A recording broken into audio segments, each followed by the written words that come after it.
Hi, I'm Perry Atkinson, General Manager here at theDove. Hey, check out our other videos and check out our website at thedove.us.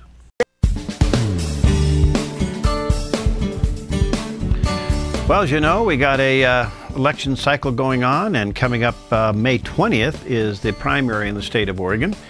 And there are several running for the Republican nomination for governor.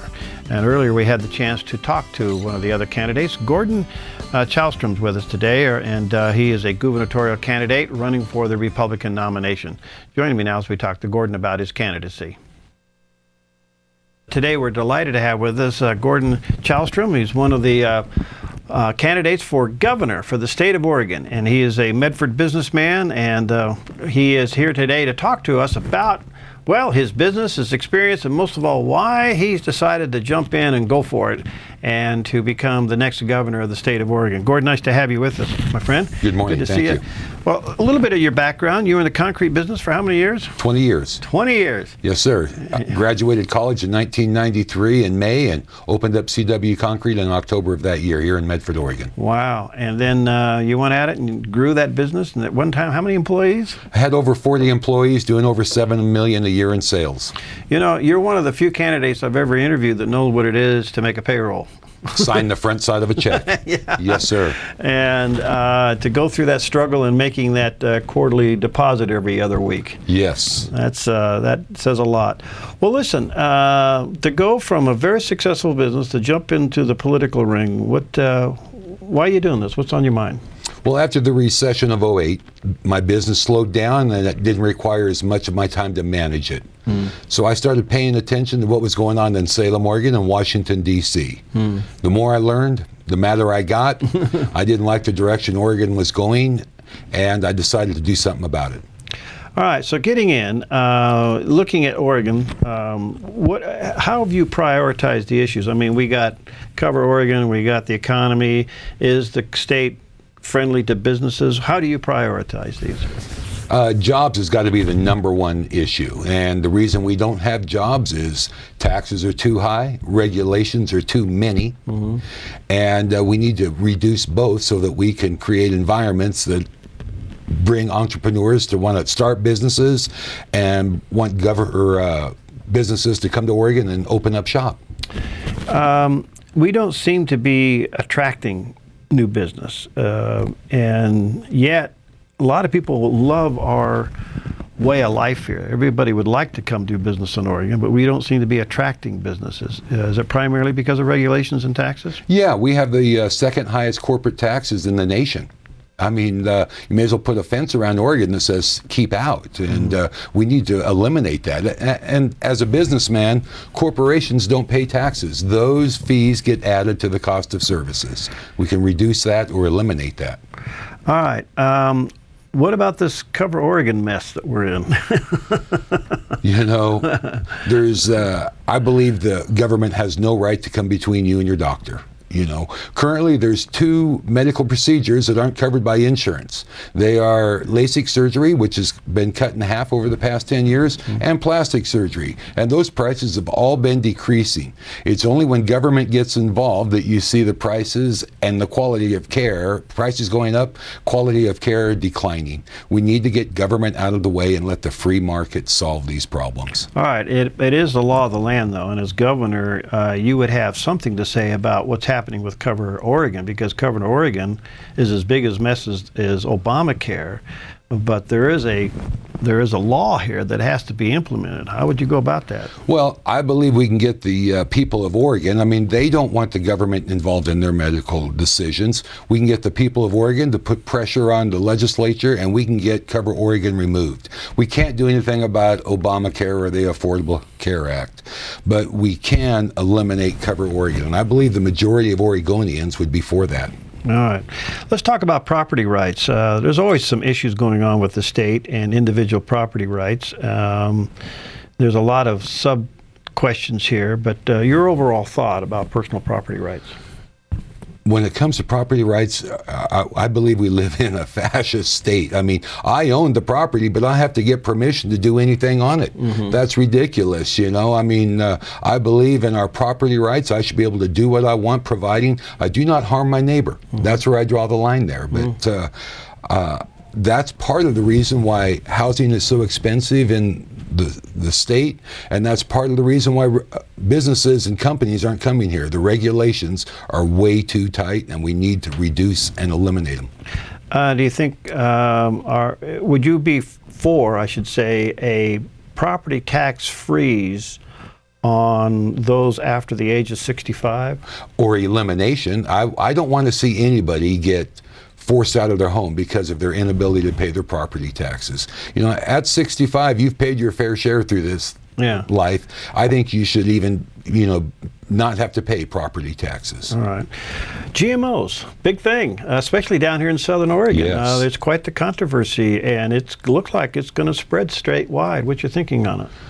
There again, you know, our Constitution says we're entitled to life, liberty, and prosperity, provided you do no harm.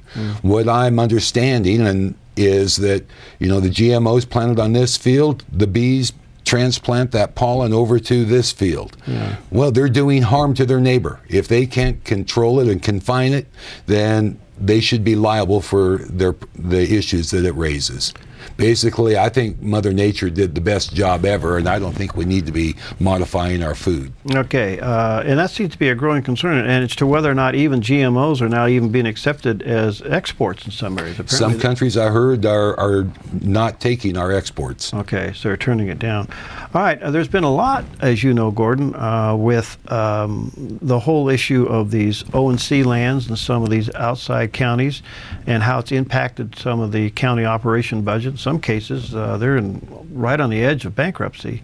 What would you do as governor to have the feds reconsider getting in and harvesting some of that timber?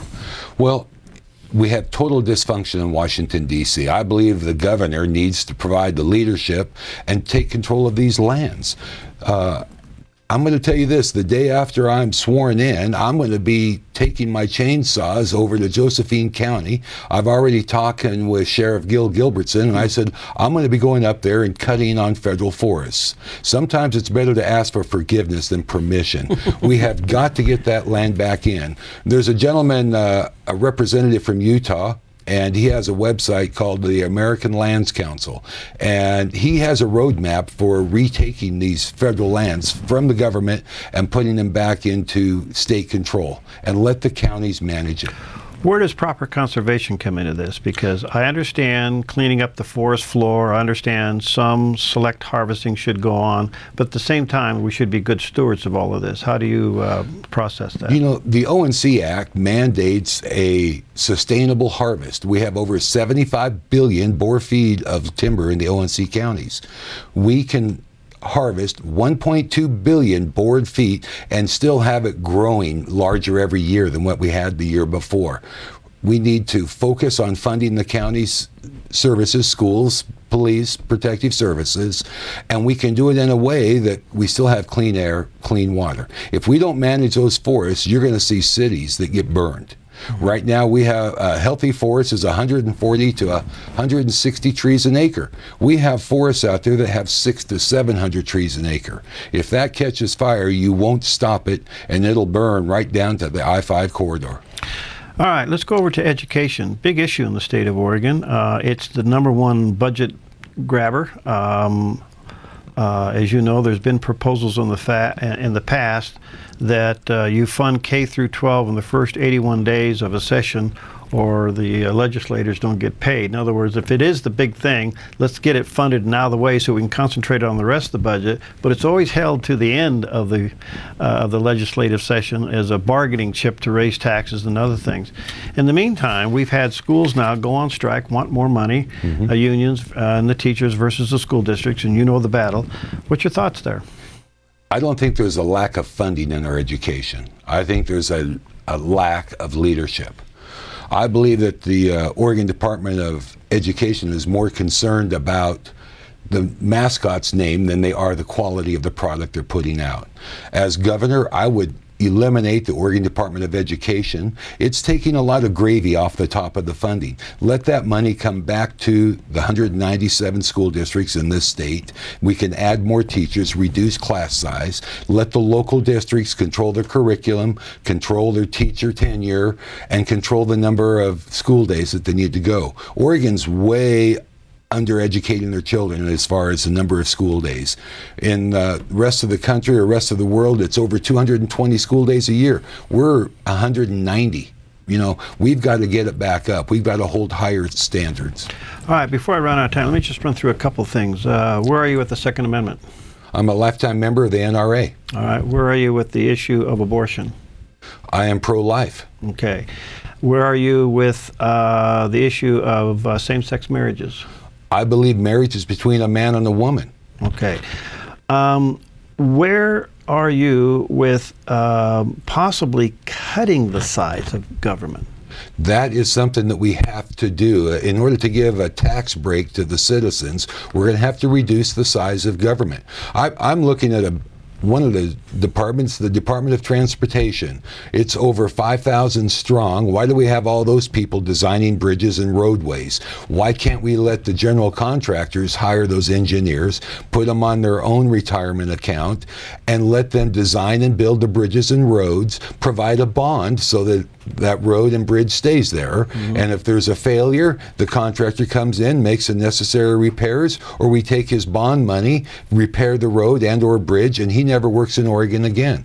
I think the private market can solve the majority of our problems. We have to get back to our private market, and we also need to, as a litmus test, look at our Constitution. When somebody wants to do something, show me in the Constitution where it says it needs to be done, and I would fight for that. If you can't bring it up in the Constitution, it's better handled in the private sector. All right.